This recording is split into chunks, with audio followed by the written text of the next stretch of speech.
عبداللطیف چترالی صاحب تحریک انصاف سے، سر آپ کا شکریہ وقت دینے کا۔ سینیٹر سرمد علی صاحب نے ہمیں جوائن کیا پیپل پارٹی سے، سرمد صاحب آپ کا شکریہ وقت دینے کا۔ سینیٹر خلیل طاہر سندھو صاحب، میں سر آپ کی طرف سے آتا ہوں۔ ایک تو جو ولسن کی طرف سے جو آپ انٹرنیشنل لا بھی آپ کا علم میں ہے اور اس پہ پڑھا بھی ہے آپ نے، جو ولسن کی طرف سے جو ایکٹ لایا جا رہا ہے کہ پاکستان ڈیموکریسی ایکٹ کا نام اسے دیا جا رہا ہے، اور مقصد یہ ہے کہ پریشر ڈالا جائے کہ کسی بھی طریقے سے امریکی حکومت جو ہے پاکستان پر پریشر ڈالے، دباؤ ڈالے کہ تحریک انصاف کے بانی چیئرمین کو رہا کیا جائے۔ کیا انٹرنیشنل لا اور جو امریکی آئین ہے جو کہا جاتا ہے کہ کسی بھی ملک کی مداخلت نہیں ہوگی اور نہ ہی جو اس طرح کا ہو سکتا ہے ایسے کوئی؟ بہت شکریہ بلوچ صاحب۔ سب سے پہلے نیو ٹی وی کی وساطت سے اور بلوچ صاحب آپ کی وساطت سے میں بھی حافظ سید محمد آصف مری صاحب کی والدہ محترمہ کے اللہ پاک ان کو صبر جمیل عطا کرے اور ان کی والدہ محترمہ کے درجات بلند کرے۔ دوسرا بات جو آپ نے فرمائی ہے، جو بھی ان کے جو پولیٹیکل انہوں نے کہا ہے کہ یہ جو ہے اپنا ڈیموکریسی ایکٹ لایا جائے، یہ پاکستان کی خود مختاری پہ ڈائریکٹ حملہ ہے۔ دیکھیں ہم ایک خود مختار ملک ہیں، نیوکلیر سٹیٹ ہیں اور ہمارا اپنا ایک آئین ہے۔ کیا میں بطور سینیٹر پاکستان کا یہ کہہ سکتا ہوں کہ وہ اپنے آرمی ٹرائبیونل ختم کر دے؟ وہ کبھی میں یہ تجویز دے سکتا ہوں ان کو کہ اپنے آئین سے یہ نکال دیں؟ یا جس طرح سے وہ ابھی وہ پابندیاں لگا رہے ہیں کہ فلاں فلاں ملک کے لوگ یہاں پہ نہیں آ سکتے، میں یہ کیا ان کو تجویز کر سکتا ہوں؟ اگر وہ اس طرح سے کرتے ہیں تو پھر ہمیں بھی یہ رائٹ ہونا چاہیے نا۔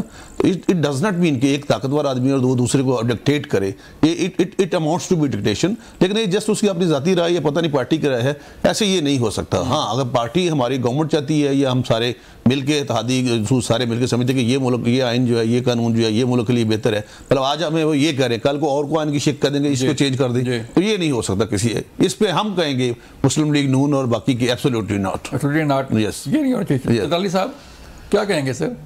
آپ تو خود لاسٹ ٹائم بھی میرے پروگرام میں تھے اور جو امریکی پریشر کے حوالے سے بات ہوئی تھی تو آپ نے کہا تھا ہمیں ضرورت نہیں ہے پریشر کی۔ بالکل میں اس موقف پہ قائم ہوں، لیکن بعض چیزیں ایسی ہوتی ہیں کہ یونیورسل ویلیوز ہوتی ہیں۔ اب پاکستان میں اگر انسانی حقوق کے اب دھجیاں بکھیرتے رہیں، لوگوں کو آپ راتوں کو اغوا کرتے رہیں، اٹھائیں، ان کے بنیادی حقوق سلم کریں، اور جو ہماری خواتین ہیں ان کی تکریم کا بھی کوئی خیال نہ رکھے، ماؤں بہنوں کو، تو یہ پاکستان کی منہ پہ ایک کالک ملی گئی ہے جو پوری دنیا کو نظر آ رہی ہے۔ جب پوری پاکستان کے منہ پر پاکستان کے نظام کے چہرے پر آپ کالک ملتے ہیں تو اس میں جو آپ کو جب کوئی انٹرنیشنل کمیونٹی سے کوئی آ کے آپ کو کہے کہ بھائی ذرا اپنا منہ تول ہے، تو وہ ظاہر ہے کہ نظر آتا ہے۔ تو اب میری گزارش یہ ہے کہ ہم بحیثیت قوم ہم دیکھیں جی، ہم نی جرک ریئیکشن والی قوم ہیں۔ ابھی یہ صاحب فرما رہے ہیں سندھو صاحب کہ جی ہم ایبسولوٹلی ناٹ کہتے، لیکن بات یہ ہے کہ کیا آپ اس بات پہ ایبسولوٹلی ناٹ کہتے ہیں کہ یہاں پہ ڈیموکریسی نہیں ہونی چاہیے؟ اور یہ ٹھیک کہہ رہے ہیں، ڈیموکریسی کا انہوں نے جو بیڑا غرق کیا ہوا ہے، فارم 47 کی جو انسٹال گورنمنٹ ہے، جو رجیم چینج میں انہوں نے کیا، انہوں نے تو اس کا ڈیموکریسی کا تو بیڑا غرق کیا ہوا ہے۔ تو وہ جو کہہ رہے ہیں کہ ڈیموکریسی کے لیے وہ ایبسولوٹلی نٹ، تو یہ اپنا موقف دے چکے، باقی they are not for democracy, وہ تو چوری اور اوپر سے سینر زوری پہ یقین رکھتے ہیں۔ تو بہت سی چیزیں ایسی ہیں جو یونیورسل ویلیوز ہیں، اس میں ڈیموکریسی ہے، اس میں ہیومن رائٹس ہے، اس میں فریڈم آف اسپیچ ہے، اس میں freedom of border less. For example اب پاکستان میں اب صحافیوں پہ پیکا ایکٹ کے ترمیمی ایکٹ کی بنیاد پر ان پہ ظلم ڈھائے جا رہے ہیں۔ کل کو فار ایگزامپل اس کا وہ بارڈر لیس ایک ایسوسیشن ہے جرنلسٹ کا، اگر وہ کوئی بات کرتا ہے وداؤٹ بارڈر، تو کیا وہ دیکھیں ساورنٹی آج کل کے دور میں آپ ظلم اور بربریت کو جاری رکھنے کے لیے ساورنٹی کا آپ بہانہ نہیں بنا سکتے، کیونکہ ایبسولوٹ ساورنٹی ویسے بھی پاکستان میں نہیں ہے۔ ایبسولوٹ ساورنٹی جو ہے بلانگز ٹو اللہ المائٹی۔ یہاں پہ پارلیمنٹ بھی ایبسولوٹ ساورن نہیں ہے، یہاں کی سپریم کورٹ بھی ساورن ایبسولوٹ نہیں ہے۔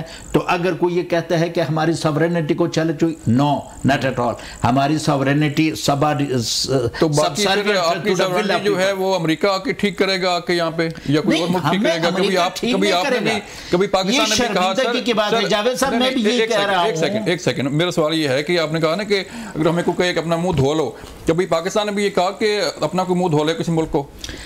ہم اگر ہماری یہ حیثیت ہو نا، ہم کس بنیاد پہ کہیں گے؟ پہلے تو first deserve and then desire والی بات ہے نا، first deserve and then desire. اچھا پہلے تو ہم اپنے کریڈینشل اسٹیبلش کریں نا. ہمیں تو چھوٹے چھوٹے ممالک جو وہ ہیں وہ بھی آ کے ڈکٹیشن دیتے ہیں.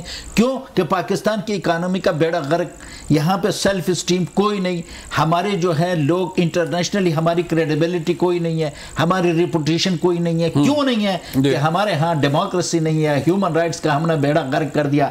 آئین ہم نے بنایا، ہر صبح دوپہر شام اس کو رونتے جاتے ہیں، اس کو ملیامیٹ کرتے ہیں. تو دنیا میں ہمارا پرسپشن یہ ہے کہ یار یہ وکری ٹائپ کے لوگ ہیں، یہ ہیومن رائٹس پہ بیلیو نہیں کرتے، یہ آئین اور قانون کی حکمرانی پہ بیلیو نہیں کرتے، یہ صرف طاقت کی زبان سمجھتے ہیں. ہماری دنیا میں پرسپشن یہ جا رہی ہے. اب کوئی چھوٹے سے چھوٹا ملک بھی ہو، اس کے لیے امریکہ اس کے خلاف کوئی یہ کہہ سکتا ہے؟ کیوں کہ وہاں پہ ایسا کرنے کی جواز نہیں ہوتا.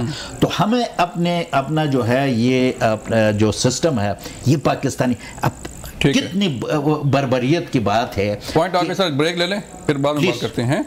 سرمد صاحب میں نے آپ کی طرف بھی آنا ہے. سر مجھے ایک بریک کے لیے کہا جا رہا ہے، میں بریک کے بعد واپس آپ کی طرف آتا ہوں اور آپ بھی جواب دینا چاہ رہے ہیں، میں آپ سے بھی جواب لوں گا.